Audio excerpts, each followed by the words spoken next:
नमस्कार दोस्तों, मैं हूं विक्रम और आप देख रहे हैं हमारा चैनल नियर बाय स्टडी। और आज के इस वीडियो में मैं आप लोग के लिए लेकर आया हूं बिहार एसएससी का मॉडल प्रैक्टिस सेट नंबर 11। हमने 10 तक कर रखा है। आप चाहे तो डिस्क्रिप्शन बॉक्स में दिए गए लिंक के ऊपर टिप करके सारे सेट्स 10 तक देख सकते हैं। तो चलो दोस्तों, इस वीडियो को स्टार्ट करेंगे। और इस वीडियो को स्टार्ट करने से पहले मैं आपको बता दूं, अगर आपने हमारे चैनल नियर बाय स्टडी को अभी तक सब्सक्राइब नहीं करा है तो नीचे को दिए गए रेड बटन को दबाकर आप हमारे चैनल को सब्सक्राइब कर लीजिए। साथ ही साथ बगल वाले बेल आइकन को भी प्रेस कर दीजिए ताकि लेटेस्ट वीडियो का नोटिफिकेशन सबसे पहले आप लोगों को मिल सके। जी हाँ दोस्तों, सबसे पहले आप लोगों को मिल सके। और दोस्तों, अगर ये वीडियो आप लोगों को पसंद आए तो इस वीडियो को लाइक कर दीजिएगा और ज़्यादा से ज़्यादा लोगों को शेयर भी ज़रूर कर दीजिएगा ताकि हर किसी को वीडियो मिल सके। और दोस्तों, इस वीडियो को स्टार्ट करने से पहले कैमरे को करेंगे थोड़ा सा जूम ताकि आप लोगों को क्वेश्चन जो है अच्छे से दिखाई दे जाए। तो चलिए कैमरे को कर लेते हैं थोड़ा जूम।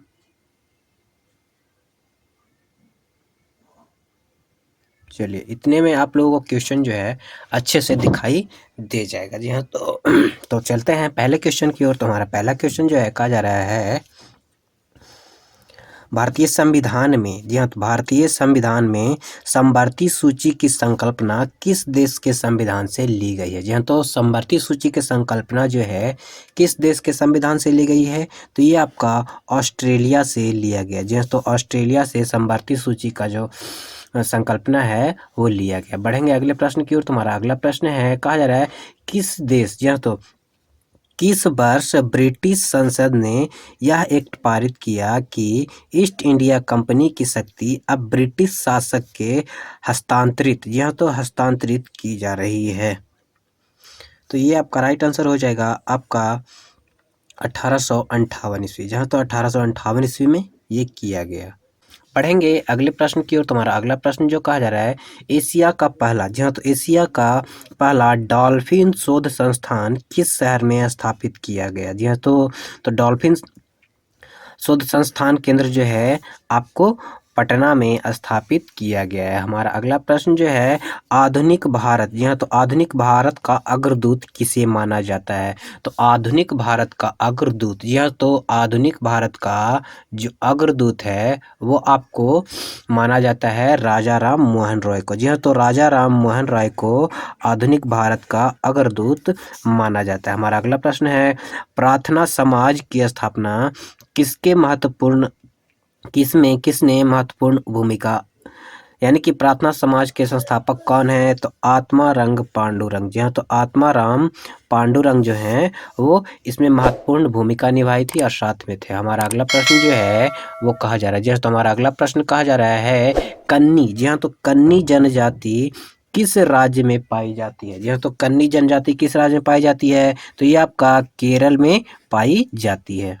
बढ़ेंगे अगले प्रश्न की ओर। तो हमारा अगला प्रश्न जो है कहा जा रहा है, जी हाँ, तो हमारा अगला प्रश्न कहा जा रहा है, निम्नलिखित में से कौन जफरान की खेती के लिए उपयोगी है। जी हाँ, तो उपयोगी है, यह केसर का एक स्थानीय रूप है। तो करेबा, जी हाँ, तो करेबा जो है जफरान की खेती के लिए एक उपयोगी है। बढ़ेंगे अगले प्रश्न की ओर। तुम्हारा अगला प्रश्न जो है कहा जा रहा है, चंद्रा और भागा, जी हाँ, तो ध्यान दीजिएगा, चंद्रा और भागा जो है नामक दो नदियाँ के संगम कौन सी नदी से निकलती है। ये दो नदियों का संगम जो है कौन सी नदी से निकलती है, तो ये जो है आपका चेनाब नदी से निकलती है। हमारा अगला प्रश्न है, नंद वंश के संस्थापक, जी हाँ, तो नंद वंश के संस्थापक यानी कि प्रथम शासक कौन थे। तो नंद वंश के संस्थापक और प्रथम शासक जो थे वो आपके महापद्म नंद थे। जी हाँ, तो महापद्म नंद थे। बढ़ेंगे अगले प्रश्न की ओर। तुम्हारा अगला प्रश्न है, कहा जा रहा है अशोक ने, जी हाँ, तो अशोक ने किसे प्रचरित कर अपने साम्राज्य के एकजुट करने का प्रयास किया था। तो धर्म को प्रचारित कर, यानी कि इसको प्रचार करके अपने राज्य को विकास करने में यानी कि एकजुट करने में प्रयास किया था। बढ़ेंगे अगले प्रश्न की ओर। तुम्हारा अगला प्रश्न कहा जा रहा है किस वर्ष, जी हाँ, तो किस वर्ष तात्या टोपे की हत्या कर दी गई थी। तो तात्या टोपे की हत्या जो है 1859 ईस्वी में कर दी गई थी। बढ़ेंगे अगले प्रश्न की ओर। तुम्हारा अगला प्रश्न जो है, जी हाँ, तो हमारा अगला प्रश्न बोला जा रहा है, निम्नलिखित में से, जी हाँ, तो निम्नलिखित में से किस स्थल का पता, जी हाँ, तो किस स्थल का पता 1921 ईस्वी में रावी नदी के तट पर स्थित मोटांग मोटांगोमारी, जी हाँ, तो मोटांगोमारी जिले की खुदाई के दौरान हुआ था। तो मोटांगोमारी की जिले की खुदाई के दौरान हड़प्पा, जी हाँ, तो हड़प्पा का पता चला था, जिसका पता जो है 1921 में रावी नदी के किनारे पता चला था। हमारा अगला प्रश्न है, पहाड़ी चोटी सैंडल कहाँ स्थित है? जी हाँ, तो पहाड़ी चोटी सैंडल कहाँ स्थित है? तो पहाड़ी चोटी सैंडल जो है अंडमान निकोबार द्वीप में स्थित है। बढ़ेंगे अगले प्रश्न की ओर। तुम्हारा अगला प्रश्न जो है कहा जा रहा है वैश्विक ऊर्जा की आवश्यकता को पूरा करने के लिए सोलर ऊर्जा संगठन की स्थापना की गई। जी हाँ, तो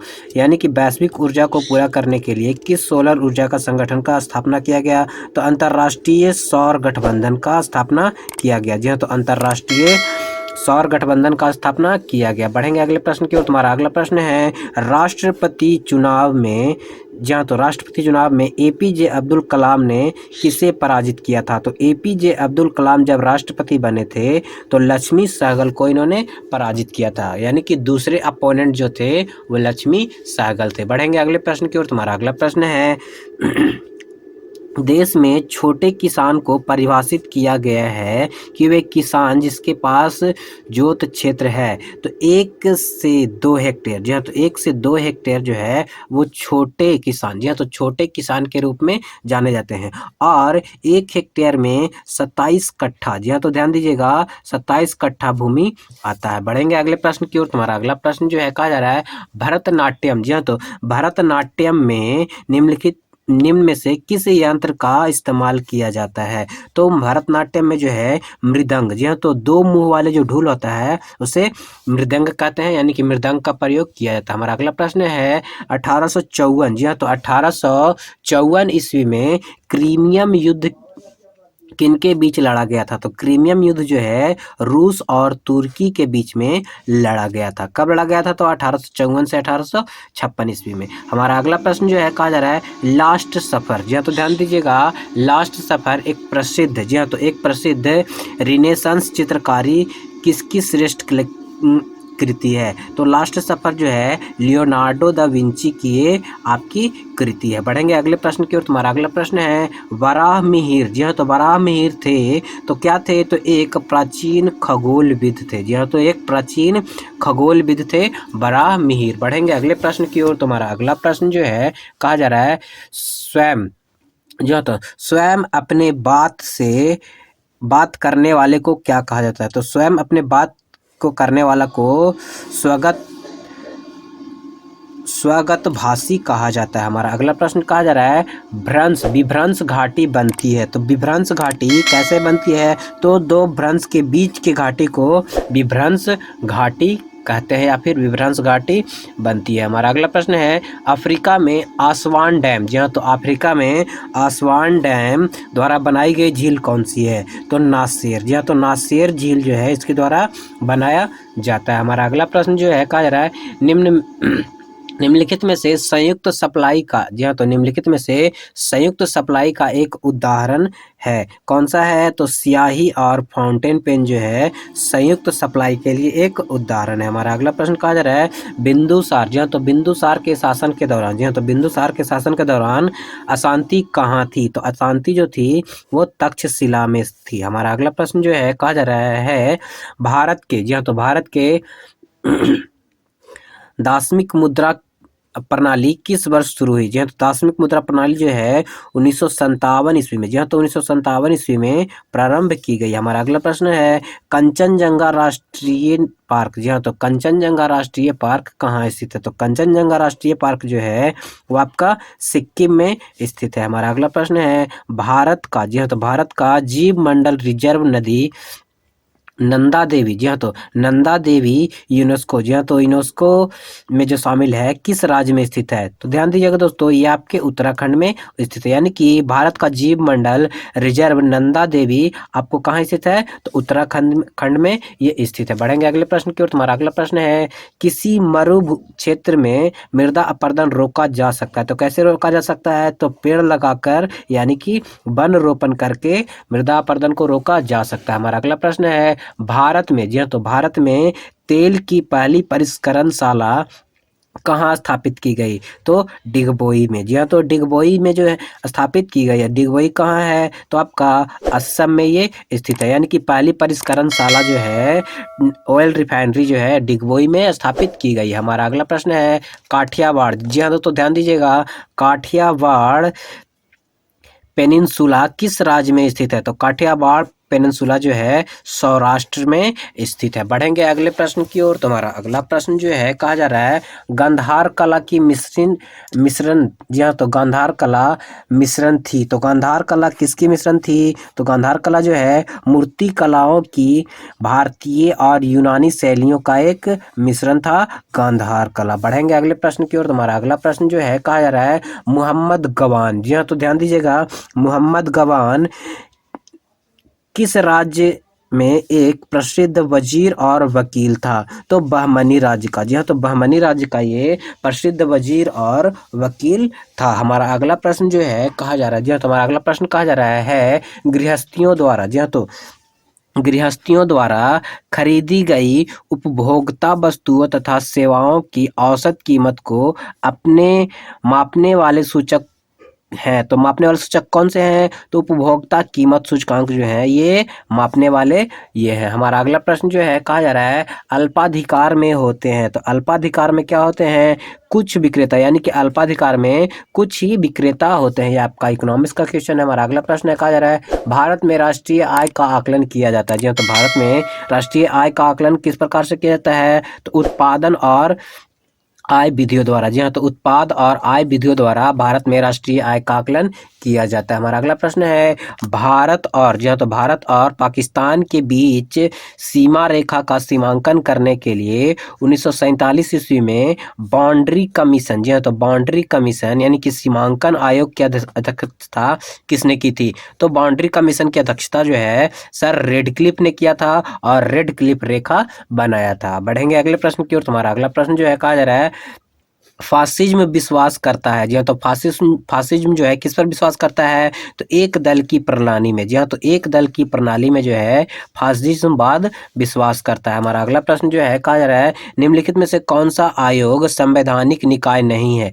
तो कर्मचारी आयोग जो है आपका वैधानिक निकाय, संवैधानिक निकाय नहीं है। इसके अलावा वित्त आयोग, संघ लोक सेवा आयोग, चुनाव आयोग ये सारे संवैधानिक निकाय हैं और ये गैर संवैधानिक, जहाँ तो गैर संवैधानिक निकाय है। बढ़ेंगे अगले प्रश्न की ओर। तुम्हारा अगला प्रश्न जो है कहा जा रहा है भारत में, जी हाँ, तो भारत में पुर्तगालियों का पहला गवर्नर कौन था? तो भारत में पुर्तगालियों का पहला गवर्नर जो था वो डी अल्मीडा था। जी हाँ, तो डी अल्मीडा भारत में पुर्तगालियों का पहला गवर्नर था। हमारा अगला प्रश्न जो है कहा जा रहा है, जी हाँ, तो हमारा अगला प्रश्न कहा जा रहा है विलियम बेंटिक द्वारा निम्नलिखित में से किसे सुधारक उपयोग लागू नहीं किया गया था? तो किसे नहीं किया गया था? तो दासनता का अंत जो है ये नहीं लागू किया गया था, यानी कि दासता का अंत ये लागू नहीं किया गया था, बल्कि ठगों का दमन, सती प्रथा का अंत और धर्म में परिवर्तन के कारण असमर्थता को दूर करना ये सारे ही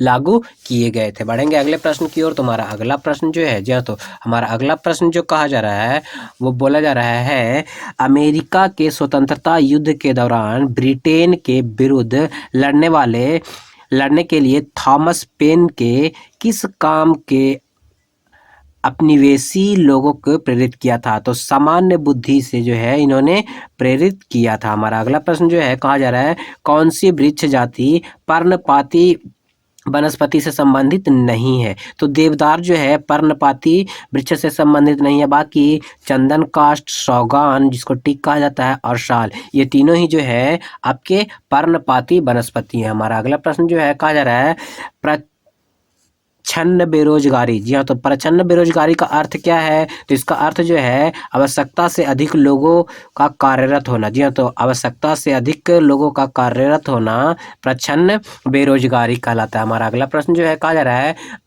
अवमूल्यन का अर्थ क्या है? तो अवमूल्यन का अर्थ जो है मुद्रा के बाह्य मूल्यों में कमी, यानी कि मुद्रा का जो मूल्य होता है वो बाहरी देश में जब कमी हो जाता है तो अवमूल्यन कहा जाता है। हमारा अगला प्रश्न जो है कहा जा रहा है परामर्शदायी अधिकार, जी हाँ तो ध्यान दीजिएगा, परामर्शदायी अधिकार क्षेत्र के अंतर्गत उच्चतम न्यायालय किसी विधि के प्रश्न या जनता के लिए विशेष महत्व के तथ्य पर परामर्श देता है जो उसे भेजा जाए। तो भेजा जाता है किसके द्वारा? तो राष्ट्रपति के द्वारा जो है उसे भेजा जाता है। जी हाँ तो दोस्तों ध्यान दीजिएगा, राष्ट्रपति के द्वारा उसे भेजा जाता है। बढ़ेंगे अगले प्रश्न की ओर। तुम्हारा अगला प्रश्न जो है कहा जा रहा है धन विधेयक। जी हाँ तो धन विधेयक पारित करने के लिए राज्यसभा को कितने समय दिया जाता है? तो राज्यसभा को जो है 14 दिन का समय दिया जाता है धन विधेयक को पारित करने के लिए। हमारा अगला प्रश्न जो है कहा जा रहा है राष्ट्रपति के चुनाव के लिए। जी हाँ तो राष्ट्रपति के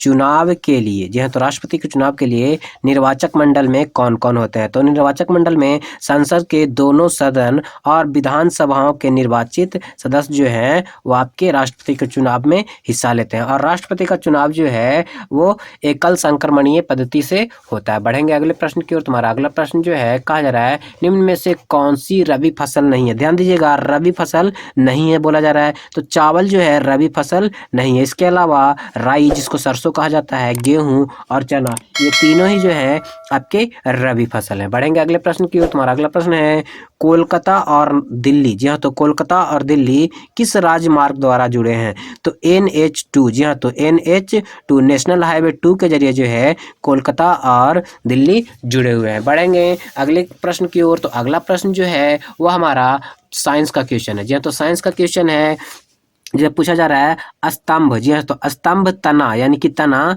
का प्रयोग होता है तो धनात्मक प्रकाशानुवर्ती में। जी हाँ तो धनात्मक प्रकाशानुवर्ती में इसका प्रयोग होता है। बढ़ेंगे अगला प्रश्न की ओर। तुम्हारा अगला प्रश्न है शब्द इंसोलेशन। जी हाँ तो इंसोलेशन का अर्थ क्या होता है? तो इंसोलेशन का अर्थ होता है आने वाली सौर विकिरण। जी हाँ तो आने वाली सौर विकिरण को होता है। हमारा अगला प्रश्न जो है कहा जा रहा है टेरा। जी हाँ तो टेरा रोसा एक लैटिन शब्द है जिसका क्या अर्थ होता है? तो टेरा रोसा का अर्थ होता है लाल भूभाग। जी हाँ तो लाल भूभाग को टेरा रोसा कहा जाता है। हमारा अगला प्रश्न जो है कहा जा रहा है प्रकाश संश्लेषण में। जी हाँ तो प्रकाश संश्लेषण में पौधे से कौन सी गैस अवचूषक करते हैं? तो अवचूषक यानी कि लेते हैं आपको कार्बन डाइऑक्साइड और छोड़ा जाता है ऑक्सीजन। जी हाँ तो ऑक्सीजन और उसके साथ जल भी बाहर निकलता है। हमारा अगला प्रश्न है सुपरसोनिक विमान। जी हाँ तो सुपरसोनिक विमान किसको हानि पहुंचाता है? तो ओजोन परत को जो है ये हानि